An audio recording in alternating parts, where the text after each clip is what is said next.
Hey, how you doing? I'm good, Ethan. How are you today? I'm doing well, thank you.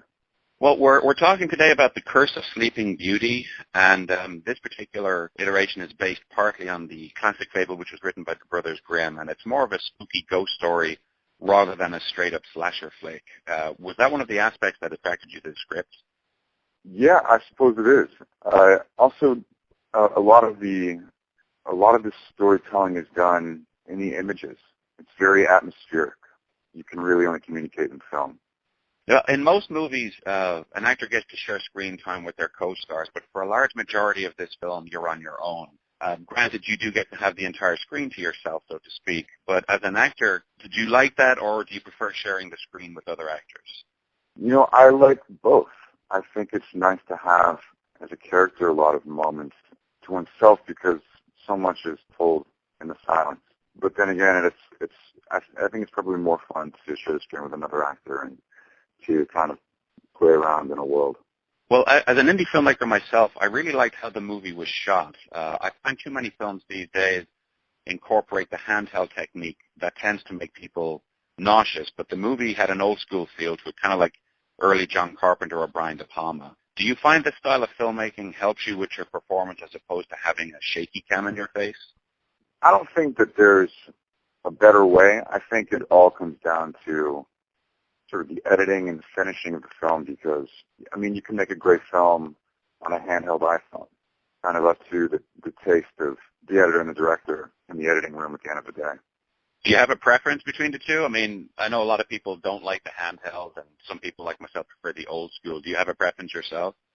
I think that I probably like a more classical cinematography, right? Personally, but I've also seen movies in handheld that are great, so it's kind of hard to pick and choose. Well, you've made a couple of scary movies over the years, including Nothing Left to Fear and Mind Games, a movie I thoroughly enjoyed, and now The Curse of Sleeping Beauty. Is this a genre that you like and enjoy being a part of? Sure, yeah. I mean, I certainly don't mind it. It's not a genre I only want to do, but yeah, I've definitely enjoyed it. Part of the reason I ask is because a lot of people today tend to look down their noses at the horror genre in general, and they forget that while it has its fair share of hokey and cheesy iterations, it also has classics, like The Exorcist, The Omen, The Fury, and even Jaws. As an actor that has appeared in many films encompassing that genre, how do you feel about that? Yeah, I definitely would share that observation with giving a lot of people look down their noses at horror films. But I think to make a good one is especially impressive because the genre has been so traversed. Right. So I think when a good horror film is made, it's especially impressive, Well, the director of the film, and I hope I get his name right, is it Perry Reginald Teo? Yeah, Perry Teo. Perry Teo, okay.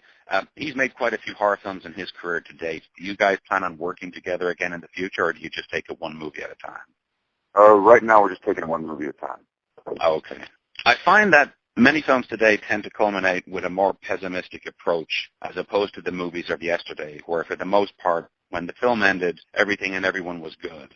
Nowadays, it appears to be fashionable to end your movie with more of an uncertain and despondent outlook where nothing is absolute. And without giving anything away, The Curse of Sleeping Beauty kind of follows that pattern too. How do you feel about that trend in movies in general?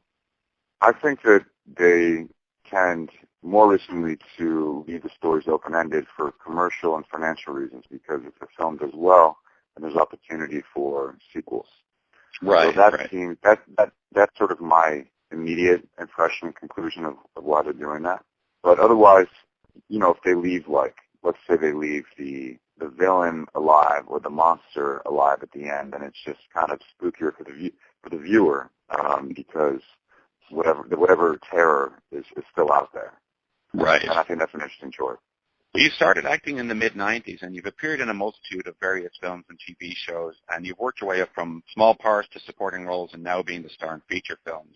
As an actor, are you at that point in your career where you can pick and choose the roles you want to play? No, not at all. Not at all, unfortunately. I hope to someday, though. Right, a working actor. You maneuver between TV and film. Do you have a personal preference in regards to working in either medium, or do you enjoy them both?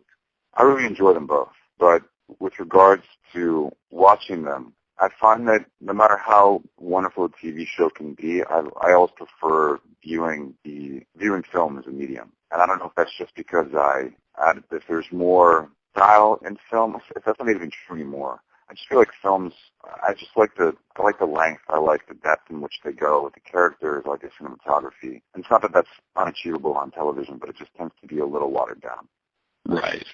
Okay, well, one final question. Are you currently working on any upcoming projects that you can share with us? Yeah, so I just did a pilot called Star for Fox. Lee Daniels' this new pilot for Fox. He's the creator of Empire, if you're familiar. And so I just found out last week that it was picked up, so we'll be getting onto that, I think, probably around July. Okay, well, cool. Well, folks, today we've been speaking with Ethan Peck, the star of the new horror thriller The Curse of Sleeping Beauty, which hits theaters this Friday, May 13th, and video on demand on iTunes Tuesday, May 17th. Ethan, thanks so much for your time, and best of luck with your future projects. Hey, thank you so much. Thanks for your time.